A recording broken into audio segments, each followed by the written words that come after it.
Әйелдер келеді, ойбай мен күйеуім андай мындай. Біз айтамыз, сен күйеуіңді өзгерте алмайсың.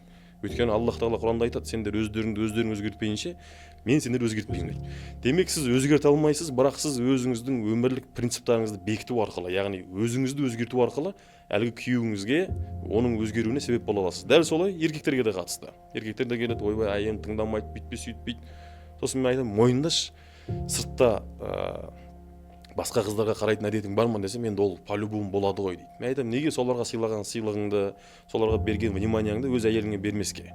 Ой, ол деген осындай болып кеткен, үйде там ештеңке істемейді, үйдің бәрі бұғып жатады. Мен айтамын, оның сондай жағдайға жеткізген кім? Қыз кезінде бәрі жақсы, жаман қатын қайдан шығады демекші. Бәлкім оның бойындағы негативный качествосын бәрін оятқан сен шығарсың. То есть аяқтың екі ұшы болады бәрібір. Сол себепті ошибканы өзіне іздеген адам түбі нәтижеге де, дұрыс нәтижеге оңай жетеді деп ойлаймын.